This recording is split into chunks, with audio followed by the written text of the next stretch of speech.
অবশেষে পাকিস্তানে প্রত্যাশিত হামলা চালিয়েছে ভারত।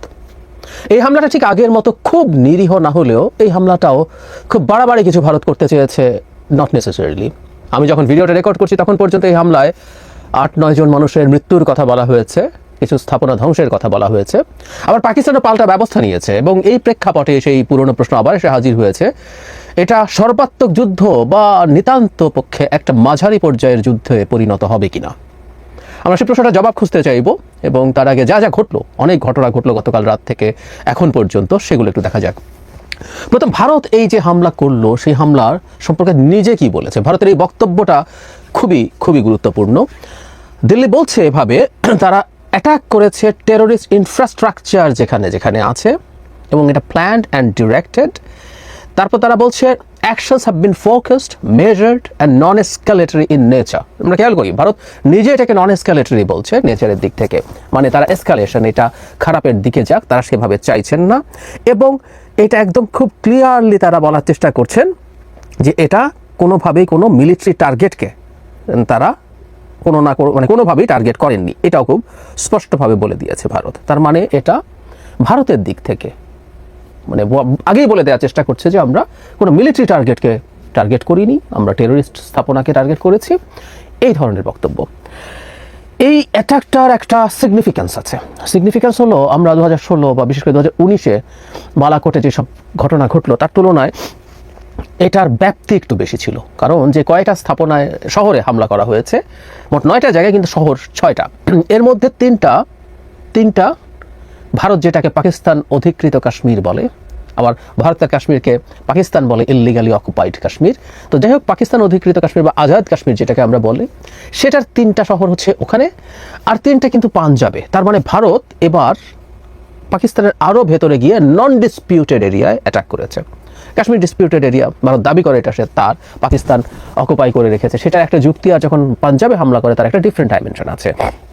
শুধু সেটা না, আরেকটা খুব গুরুত্বপূর্ণ বিষয় ঘটলো, সেটা হচ্ছে ভারতই বলছে এটা যে 71 সালের পর 3টা প্ল্যাটফর্ম থেকেই, নৌ, বিমান এবং স্থলভাগ থেকেই ভারত পাকিস্তানে হামলা করেছে। এখন সোফার যা যা অস্ত্র ব্যবহৃত হয়েছে আমি দেখলাম, সেটা হচ্ছে স্কাল্প মিসাইল ব্যবহার করা হয়েছে, হামার ব্যবহার করা হয়েছে এবং কিছু ক্যামেকাজে ড্রোন। আমরা ক্যামেকাজে ড্রোন নিশ্চয় চিনি, যে ড্রোনগুলো ওয়ারহেড থাকে, নিজেই গিয়ে শেষ পর্যন্ত টার্গেটের উপরে পড়ে।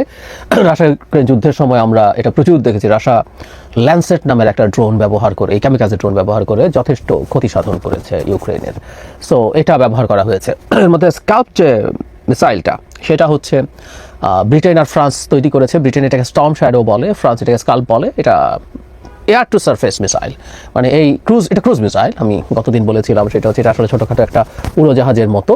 তো সেই ক্রুজ মিসাইলটা প্লেন থেকে, তার মানে এয়ার টু সারফেস, প্লেন থেকে এটাকে আসলে ডিপ্লয় করতে হয়, খুবই খুবই প্রিসিশন গাইডেড এবং হাই ভ্যালু টার্গেটের জন্য। আমি জানি না, এগুলো খুবই এক্সপেন্সিভ মিসাইল।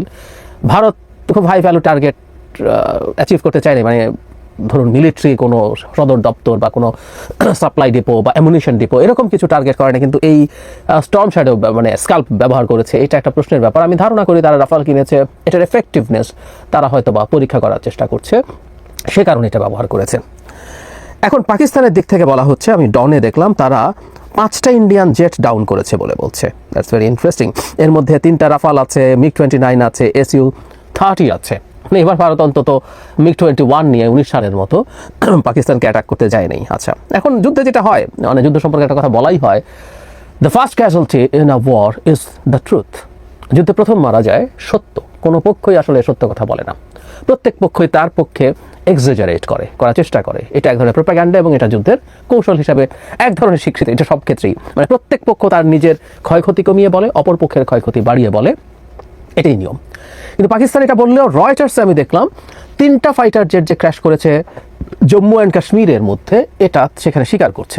মানে খুব লাইন অফ কন্ট্রোলের এই এরিয়াতে কাছাকাছি এই ঘটনা ঘটেছে। তার মানে আমরা যেহেতু জানি, মানে রাফাল আকাশে উড়েছিল, কারণ স্কাল্প মিসাইল ডিপ্লয় করার সময়, স্কাল্প মিসাইল পাকিস্তানে অ্যাটাক করার সময় রাফালকে আকাশে উঠতে হয়েছে এবং পাকিস্তান সেখানে তার ফাইটার দিয়ে অথবা তার এয়ার ডিফেন্স সিস্টেম দিয়ে সেগুলোকে টার্গেট করে থাকতে পারে, সেই সম্ভাবনা যথেষ্টই আছে। প্রিসিশন গাইডেড বম্ব ব্যবহার করা হয়েছে, যেগুলো MiG-29 বা SU-30 এগুলো ব্যবহার করার চেষ্টা করা হয়েছে, সেগুলো থেকে হয়েছে। তো এগুলো পাকিস্তান ডাউন করে থাকতে পারে। শুধু সেটা না, পাকিস্তান আরেকটা দাবি করেছে যেটাকে আমরা খানিকটা এসকালেটরি মনে করতে পারি। সেটা হচ্ছে পাকিস্তান তারা লাইন অফ কন্ট্রোলের ওপারে ভারতীয় যে ব্রিগেড কমান্ড সেখানে তারা হামলা করেছে বলে বলছে। যদি সেটা হয়ে থাকে, পাকিস্তান একটা মিলিটারি টার্গেট মানে অ্যাটাক করেছে, যেটা ভারত নিজে ক্লিয়ার নিজ থেকে করেছে যে সে মিলিটারি কোনো টার্গেটে কোনো হামলা করেনি। আর ভারতীয় কর্তৃপক্ষ বলছে পাকিস্তানের এই ধরনের আক্রমণ এবং পাকিস্তানের আর্টিলারি শেলে ভারতের নিয়ন্ত্রিত যে কাশ্মীর আছে সেই কাশ্মীরে বেশ কিছু সিভিলিয়ানস মারা গেছে। এই হচ্ছে মোটামুটি এখন পর্যন্ত যা যা ঘটলো। আরও কিছু হয়তো সামনে আসতে পারে, আমরা তখন সেগুলো নিয়ে কথা বলবো। এর মধ্যে গ্লোবাল প্রতিক্রিয়া যদি বলি, মোদির বন্ধু, মোদি যাকে বন্ধু বন্ধু বলেন, সে ট্রাম্প এটাকে এন্ডোর্স করেননি, খুব অল্প কিছু কথা তিনি বলেছেন, কিন্তু এটাকে সেইম, যখন প্রথম ভারতের আক্রমণ তখন পাকিস্তান রিটালিয়েট করেনি, তিনি এটাকে লজ্জাজনক বলেছেন। লজ্জাজনক বলেছেন যে এই দুটো দেশ অনেক দিন ধরে তাদের মধ্যে ঝামেলা করছে, তিনি আশা করেন এটা খুব দ্রুত তাদের মধ্যে বন্ধ হবে এবং মোদির পক্ষে দাঁড়াননি। এর আগেও দেখা গেছে যে আমেরিকা অন্তত ভারতকে সমর্থন করেন এবং ভারতের এই যে স্টেপ নেওয়া, এটা আসলে খুব বেশি সমর্থিত হওয়ার কথা নয়। যে এরকম নিজের দিক থেকে ঢালাও একটা দায়ী করে কাউকে আক্রমণ করা যায়, যুদ্ধের মতো পরিস্থিতি তৈরি করা যায়, এটা আসলে সমর্থন পাওয়ার কথা না। কিন্তু ভারত এটা করেছে। কেন করেছে? আমি একাধিক ভিডিও করেছি, সেখানে বলেছি যে ভারতের মতো জায়গা থেকে, ভারতের যে সরকারটা ক্ষমতায় আছে এবং 56 ইঞ্চি বুকের ছাতির যে নরেন্দ্র মোদী, তার মতো যে একজন বিরাট সাহসী বীর, তিনি যখন দায়ী করেন পাকিস্তান নিজে, পাকিস্তান সেনাপ্রধান এই ধরনের হামলার সাথে জড়িত, তারা পরিকল্পনা করেছে, তখন আসলে কিছুটা রিটালিয়েশন অনিবার্য হয়ে পড়ে। আমরা খেয়াল করি যে ভারতের উগ্র জাতীয়তাবাদী, যেটি জাতীয়তাবাদীদেরকে উস্কে দিয়ে বিজেপি ক্ষমতায় আসে এবং টিকে থাকার চেষ্টা করে, তাদের চ্যানেলগুলো এবং সাধারণ মানুষদের মধ্যেও পাকিস্তানে একটা আক্রমণ করতে হবে, মানে একটা যুদ্ধ বাঁধিয়ে দাও, এই চাপ ক্রমাগত বাড়ছিল। সুতরাং মোদীকে রেসপন্ড করতে হয়েছে এবং মোদীকে রেসপন্ড করতে এই কারণেই হয়েছে এবং মোদী একটা ক্যালকুলেটেড রেসপন্ড করেছেন। নিজে থেকে শুরুতেই শান্তির বার্তা দিয়েছেন, মিলিটারি টার্গেট করিনি, এটা নন এসকালেটরি, এভাবেই বলা হচ্ছে, তারা নিজেরাই বলছে এগুলো। এবং পাকিস্তানও কিছু পাল্টা আক্রমণ করেছে, পাকিস্তানেরও কিছু অ্যাচিভমেন্ট আছে, সেই অ্যাচিভমেন্টও পাকিস্তানের জন্য দরকার। আমি এই দুই দেশের মধ্যে কী হতে পারে আমি তুলনা দিচ্ছিলাম, আপনাদের নিশ্চয়ই মনে আছে আমার প্রথম বা দ্বিতীয় ভিডিও এই কাশ্মীর সংকট নিয়ে, সেখানে বলেছিলাম, সেখানে হলো ইরান এবং ইসরায়েলের রিসেন্ট যে তাদের মধ্যে যে এসকালেশন হয়েছিল, মানে ঘটনাটা ছিল এইরকম যে সিরিয়াতে ইরানের যে কনসুলেট আছে সেখানে ইসরায়েল হামলা করেছিল, রীতিমতো F-35 দিয়ে হামলা করে সেখানে থাকা IRGC, ওদের যে রেভলিউশনারি গার্ড কর্পস আছে, তার কয়েকজন জেনারেলকে হত্যা করে। IRGC তাদের সবচেয়ে এলিট বাহিনী, তার জেনারেলরা হত্যাকাণ্ডের শিকার হয়েছেন। এবং যে কোনো দেশের কনসুলেট মানে হচ্ছে দূতাবাস বা এই ধরনের প্রতিষ্ঠান, মানে হচ্ছে সেটা সেই দেশের সার্বভৌম অংশ। তার মানে ইসরায়েল ইরানকে অ্যাটাক করেছে, তো ইরানকে রিটালিয়েট করতে হতো। ইরান তখন ইসরায়েলের মানে মাটিতে হামলা করেছিল এবং সেই হামলা তারা খুব স্লো কিছু ক্রুজ মিসাইল এবং ড্রোন দিয়ে করেছিল, যেটা লঞ্চিংয়ের সাথে সাথে ইসরায়েল জেনে গেছে এবং তারা জানতো যে এটা 2 থেকে 2.5 ঘন্টা সময়ের মধ্যে এসে সে তার মাটিতে পড়বে। এবং ইসরায়েল তার সেই বিখ্যাত এয়ার ডিফেন্স সিস্টেম নিয়ে বসেছিল। সেই এয়ার ডিফেন্স সিস্টেম আমরা জানি আয়রন ডোম, খুবই এফেক্টিভ, সেটা নিয়ে বসেছিল, প্রায় সবগুলোকেই ডাউন করেছিল, কিছু কিছু পড়েছে। এবং ইরানও কোনো হাই ভ্যালু টার্গেটকে চুজ করেনি, এমন সব জায়গায় পড়েছে যেগুলো আসলে ইসরায়েল তেমন কোনো ক্ষয়ক্ষতি করেনি। আর ইরান চাইলে তার ওই ক্যাপেবিলিটি ছিল, তারা ফাস্টার ব্যালিস্টিক মিসাইল দিয়ে করতে পারতো এবং এমন সংখ্যায় তারা এগুলো পাঠাতে পারতো যে ইসরায়েলের যে ডিফেন্স আছে, এয়ার ডিফেন্স সিস্টেম, আয়রন ডোম, সেটা ওভারওয়েলমড হয়ে যেতে পারতো। ইরান এগুলো করেনি। তার মানে ইরানের মুখ রক্ষার দরকার ছিল, কিন্তু সেই ইসরায়েলের সাথে এসকালেশনের দিকেও যায় নাই, যাতে এটা আর খুব বেশি না পারে। ভারতও ঠিক একই জিনিস করবে বলে বলছিলাম, পাকিস্তানও এর বেশি এটাকে বাড়াতে যাবে বলে মনে হয় না। সুতরাং সর্বাত্মক যুদ্ধের কোনো প্রশ্ন আছে বলে আমি মনে করি না।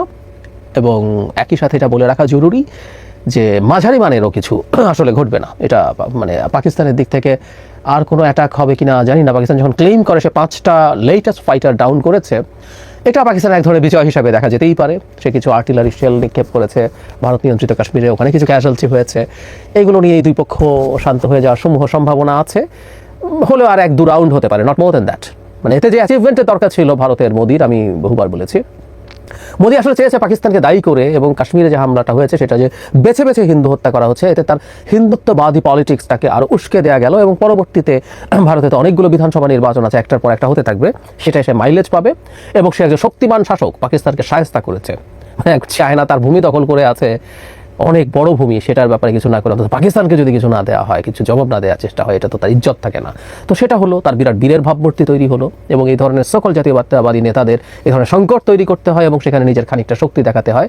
একই সাথে পাকিস্তানে তো বলা হয়, নিউ ইয়র্ক টাইমসের একটা রিপোর্ট দেখলাম যে সংকটকে ঘিরে পেছনে থাকা, কিছুটা আড়ালে থাকা জেনারেল, মানে পাকিস্তানের সবচেয়ে পাওয়ারফুল ব্যক্তিত্ব সেনাপ্রধান জেনারেল আসিম মুনির সামনে এসে হাজির হয়েছেন। সুতরাং সরকারের জন্য খুব খারাপ কিছু হয়েছে তা না, তার চাইতে জরুরি কথা হচ্ছে সেনাপ্রধানও, তারা ডিফ্যাক্টো পাকিস্তানের শাসক বলা যায়, কিন্তু তিনি আরও প্রকাশিত হয়ে উঠলেন। তিনি চেয়েছেন জনগণের সামনে এসে থাকতে এবং অত্যন্ত বীরের বেশে তিনি এসে হাজির হয়েছেন।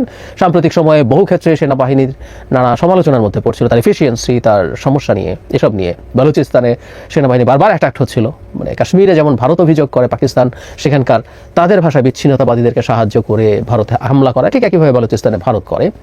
সো এসব কিছু সমস্যা সরিয়ে পাকিস্তান সরকার এবং সেনাবাহিনী প্রধানও আবার বেশ বিদ হয়ে উঠতে পারলেন এই পাল্টা আক্রমণের মাধ্যমে।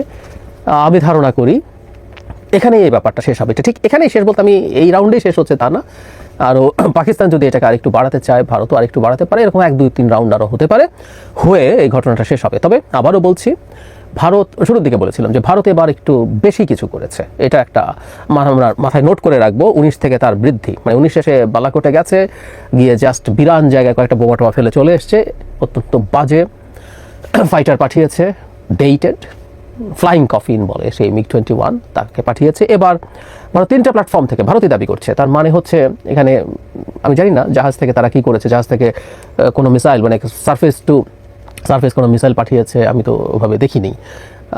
যা যা দেখা যাচ্ছে সবাই প্লেন থেকে পাঠানোর কথা, যে তারা দাবি করছে, জানি না ড্রোন সেখান থেকে গেছে কিনা, হোয়াট এভার ইট ইজ। তারা 3টা প্ল্যাটফর্ম থেকে পাঠিয়েছে, এবং শুধু কাশ্মীরে না, তারা পাঞ্জাবেও আক্রমণ করেছে। পাঞ্জাব পাকিস্তানের সবচেয়ে গুরুত্বপূর্ণ প্রভিন্স, এবং ভারতের রুলিং বা অন্যান্য এলিটদের মেজরিটি পাঞ্জাবের লোকজন। সুতরাং এটারও একটা সিগনিফিক্যান্স আছে। ভারতের এবারকার অ্যাটাক আরও ওয়াইড স্প্রেড, আরও বেশি, এটা একটু নোট করে রাখবো। এটা হয়তো ভবিষ্যতে আমাদের জন্য ভারত আর কি করতে পারে তার একটা গাইডলাইন দেবে।